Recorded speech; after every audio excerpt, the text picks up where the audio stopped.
Shalom, Bapak Ibu yang dikasihi Tuhan. Kita beribadah pagi hari ini. Kita mengucap syukur atas kasih karunia Tuhan, di mana kita kasih kesempatan pada pagi hari ini kita beribadah.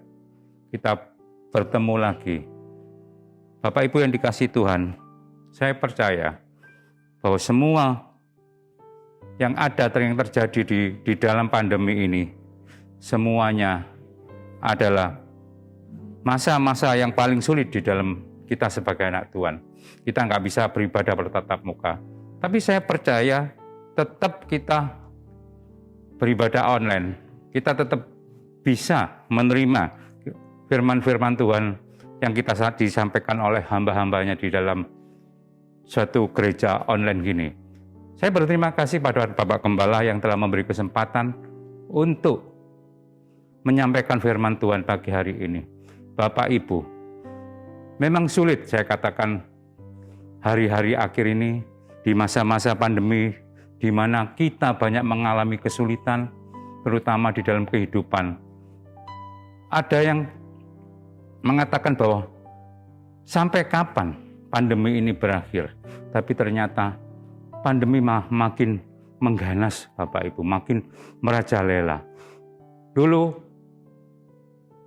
kita nggak separah ini, tapi sekarang makin parah, makin luar biasa. Banyak anak-anak Tuhan yang takut, khawatir di dalam kehidupan ini. Sehingga banyak anak-anak Tuhan yang merasa takut, merasa khawatir di dalam kehidupannya.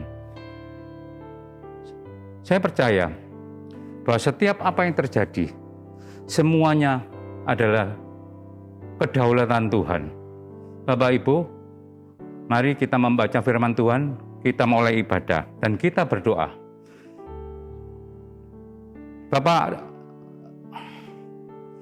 Bapak kita yang ada di dalam surga,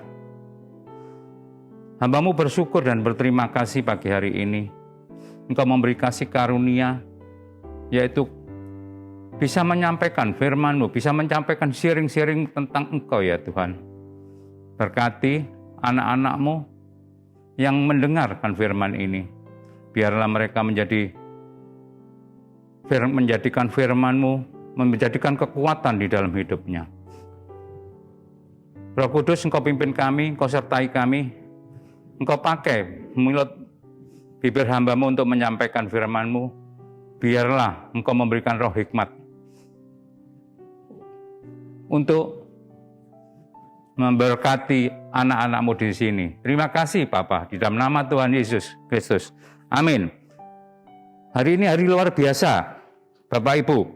Hari ini hamba-Mu menyampaikan firman Tuhan. Hamba-Mu memberi judul hidup di saat-saat yang sulit atau di saat-saat pandemi. Percayalah Bapak Ibu bahwa sesulit apapun, bahwa hidup ada di dalam kuasa Tuhan.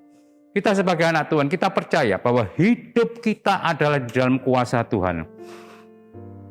Kita baca di Filipi ya. Filipi 1 ayat 21.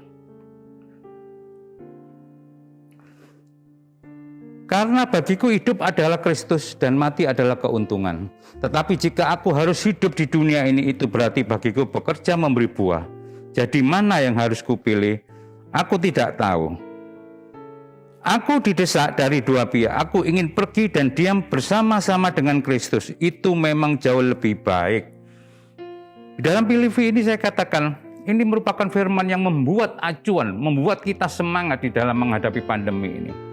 Sebab apa saya katakan Bapak Ibu? Firman Tuhan berkata, di dalam pandemi ini ada dua sisi, yaitu menjaga jasmani dan menjaga rohani kita.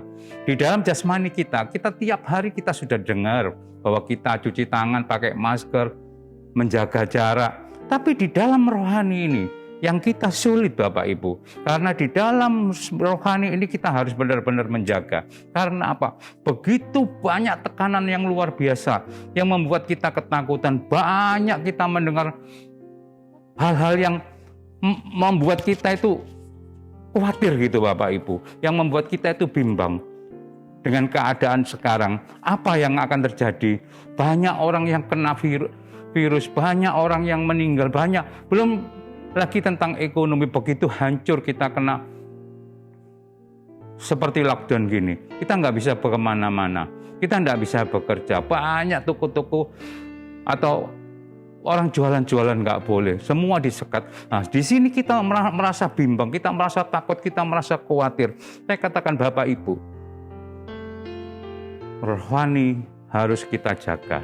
Karena apa? Di dalam kehidupan, di dalam jasmani ini kita menjaga tentang masker, cuci tangan, dan menjaga jarak. Tapi di dalam rohani itu benteng yang pertama, Bapak Ibu. Ya, yang terakhir, yang menentukan itu adalah imun dan kekuatan dan kekebalan tubuh kita. Bapak Ibu yang dikasihi Tuhan, kita harus benar-benar menjaga rohani. Karena rohani ini adalah benteng yang terakhir. Kita harus menjaganya. Seperti dikatakan di dalam Filipi 1 ayat 21 dikatakan, bagiku hidup adalah Kristus. Jadi kita memandang kehidupan ini untuk Kristus, untuk Yesus, untuk Tuhan. Dan mati adalah suatu keuntungan. Itulah yang membuat kita supaya kita bersemangat. Apa yang harus kita pilih? Untuk Kristus atau mati untuk keuntungan? Kita jalanin Bapak Ibu. Kalau memang Tuhan kita tetap hidup, kita berbuah untuk Kristus. Kita mengerjakan sesuatu untuk Kristus. Tapi kalau kita memang waktunya dipanggil Tuhan, kita merupakan suatu keuntungan. Disinilah letaknya kita harus berjaga-jaga dalam kehidupan ini Bapak Ibu. Bagaimana kita harus menjaga imun rohani kita, daya kekebalan kita untuk apa? Menahan serangan-serangan dari luar. Setan iblis menyerang luar biasa, membuat kita takut. Membuat kita itu kadang-kadang mengerikan gitu Bapak Ibu. Dulu orang yang kena COVID satu hari 2.000, 3.000, sekarang 56.000, 50 ke atas. Dulu yang meninggal 200, 300, sekarang 1.000. Bayangin Bapak Ibu. Kalau ini naik terus, apakah gak ketakutan kita? Apakah gak khawatir? Inilah serangan-serangan yang iblis hantamkan kepada kita, ditujukan kepada kita. Apakah kita merasa tenang? Enggak Bapak Ibu, kita khawatir. Kita kadang-kadang, kenapa ya kok terjadi seperti ini? Itu yang harus kita memberi benteng, yaitu iman. Kita menjaga iman kita tetap teguh. Kita menjaga iman kita tetap teguh. Mempercayakan hidup kita pada Tuhan. Sebab Tuhan yang pegang kendali dalam kedaulatan atas hidup kita. Jadi bisa menjaga iman kita teguh. Itulah imun, itulah penjaga di dalam kehidupan rohani kita. Supaya apa? Supaya kita nggak jatuh. Supaya kita nggak merasa bimbang, kita nggak merasa khawatir Bapak Ibu. Jadi kita bentengin dengan iman kita yang teguh, yaitu kita serahkan hidup kita pada Tuhan, sebab Tuhan yang pegang kendali dan berdaulat atas hidup kita. Kita baca di Matius 10 ayat 28.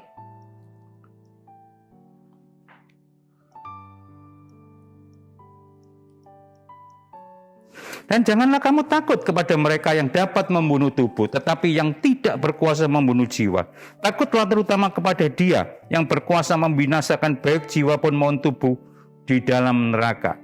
Dikatakan di dalam Matius ini, jangan takut Bapak Ibu yang bisa membunuh tubuh, tetapi takutlah yang berkuasa membunuh jiwa, dan terutama pada Dia yang berkuasa membinasakan baik jiwa maupun tubuh di dalam neraka.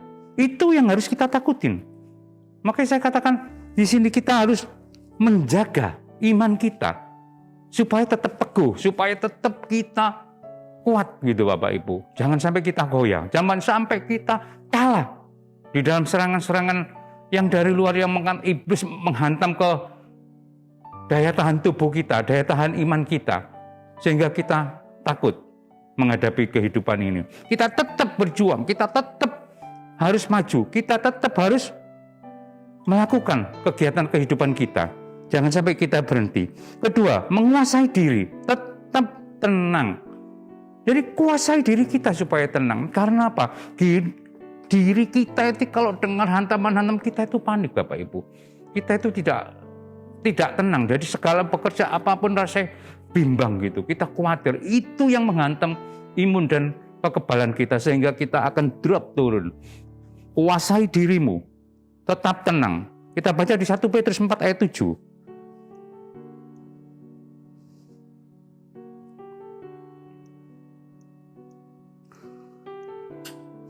Kesudahan segala sesuatu sudah dekat. Karena itu kuasailah dirimu. Dan jadilah tenang supaya kamu dapat berdoa. Kejadian semua ini sudah dekat Bapak Ibu. Kita nggak tahu virus itu menyerang sampai kapan. Apakah kita juga kena? Apakah kita juga waktunya? Kita nggak tahu. Tapi tenanglah. Tenanglah. Kuasai dirimu. Tetap berdoa. Kita tetap berharap. Kita tetap beriman yang teguh di dalam Tuhan. Bapak Ibu, kuasailah dirimu dengan tenang.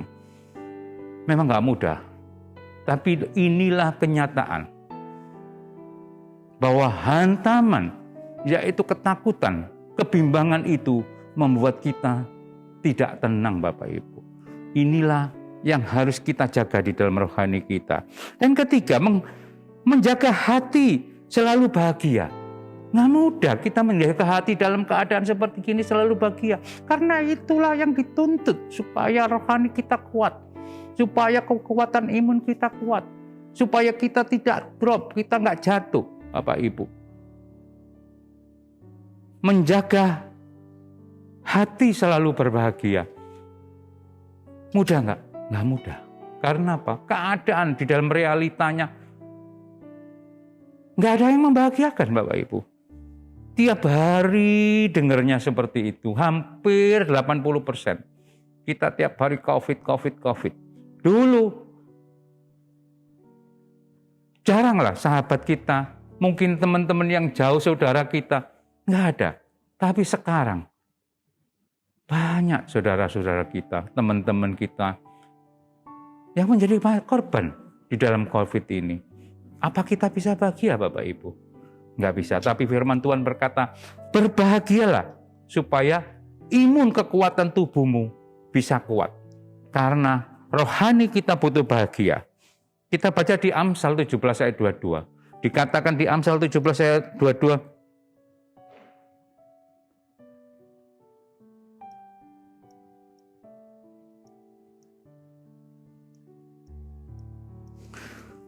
hati yang gembira adalah obat yang manjur, tetapi semangat yang patah mengeringkan tulang. Bapak Ibu, berusahalah berbahagia, karena berbahagia adalah obat yang manjur.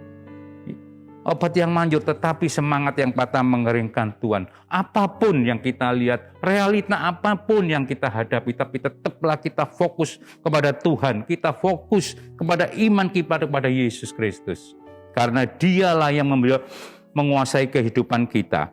Seperti dikatakan tadi di Filipi 1 ayat 21-22, yaitu hidup adalah untuk Kristus, mati adalah suatu keuntungan. Wah, itu luar biasa Bapak Ibu. Jadi hidup untuk Kristus, mati adalah keuntungan. Itu semangat kita Bapak Ibu sebagai orang percaya.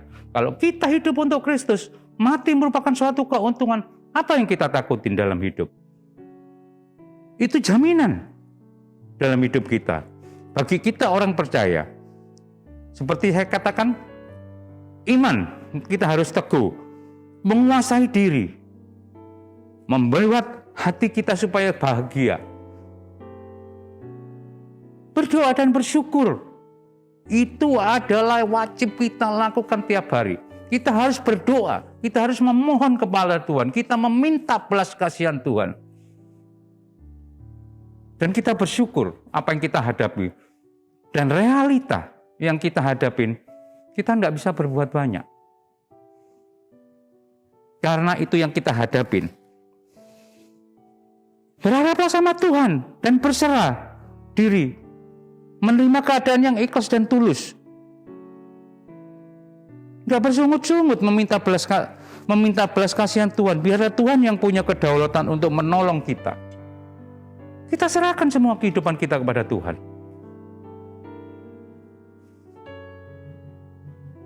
Apa yang kita hadapi dalam kehidupan ini, realita apapun, kita ikhlas, kita bersyukur, kita tulus. Ya udahlah, ya apalagi.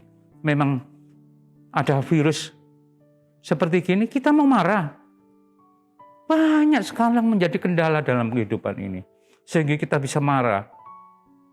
Kita tersinggung, sedikit kita marah. Karena apa? Kita banyak di rumah Bapak Ibu. Sehingga kungkungan di dalam suatu rumah ini, sehingga kita tidak pernah keluar, kita stres. Kita takut.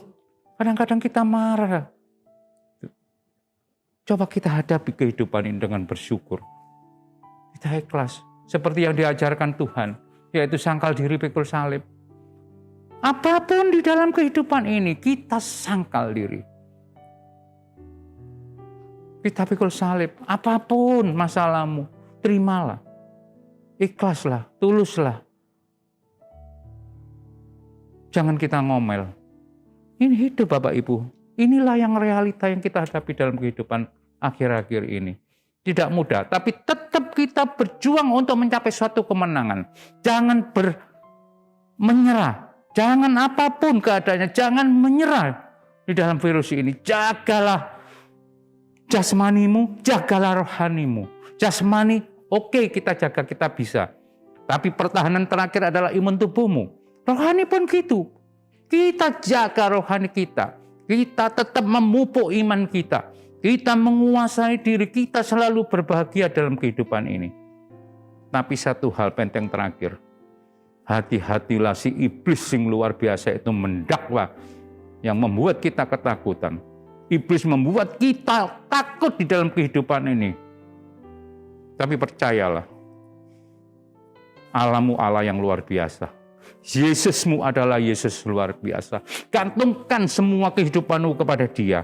Percayakan hidupmu sama Dia. Jangan menyerah dengan si iblis. Jangan menyerah dengan dunia. Kuasai diri, kuasai daging, cukupkan apa yang ada.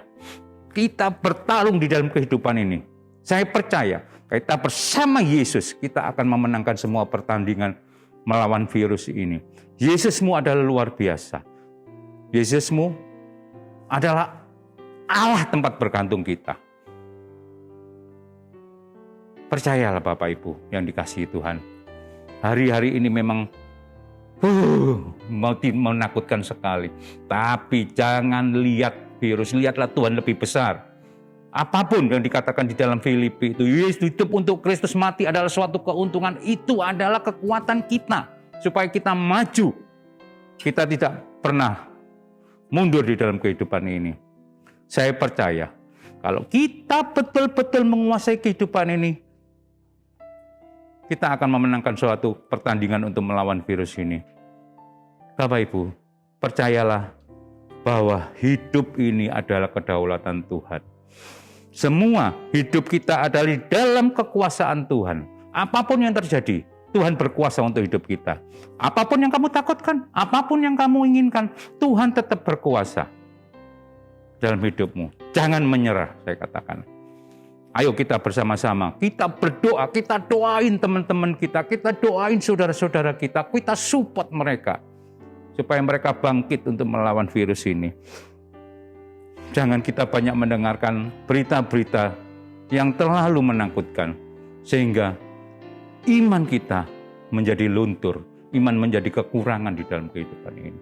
Tapi kita handle, kita buang berita-berita yang tidak mengenakan. Kita masukkan berita, kita bersuka cita. Kita masukkan bahwa Yesus adalah luar biasa. Yesus adalah sumber kekuatan. Bahwa Yesus adalah kekuatan kita, kekuatan benteng kita. Kita akan kuat, kita akan menang bersama Kristus. Saya katakan hidup untuk Kristus, mati adalah suatu keuntungan. Itu yang kita pegang Bapak Ibu. Saya percaya pagi hari ini Bapak Ibu kalau mendengarkan suara, mendengarkan firman pagi hari ini, Bapak Ibu akan bangkit. Percayalah, hidupmu ditentukan Tuhan, bukan ditentukan virus. Hidupmu ditentukan Tuhan, bukan ditentukan katanya orang khawatir seperti itu. Kuatkan imanmu, kuasai dirimu, buatlah hatimu supaya bahagia. Berdoalah dan bersyukurlah dalam kehidupan ini. Amin. Mari kita berdoa. Tuhan, kami percaya bahwa Engkau adalah Allah yang berkuasa untuk anak-anak-Mu. Pagi hari ini anak-anak-Mu yang mendengarkan firman-Mu, Engkau jamah hatinya. Tuhan, yang sakit Engkau sembuhkan, yang susah Engkau beri penghiburan, yang kurang Engkau tambah-tambahkan di dalam kehidupannya. Engkau buka jalan Bapa. Kami percaya bahwa Engkau akan memberi kekuatan yang dahsyat untuk memenangkan kehidupan ini. Kami tetap tidak menyerah bahwa Engkau tempat perlindungan kami. Terima kasih Bapa, Engkau telah memberkati anak-anak-Mu. Di dalam nama Tuhan Yesus kami berdoa dan mengucap syukur. Haleluya. Amin.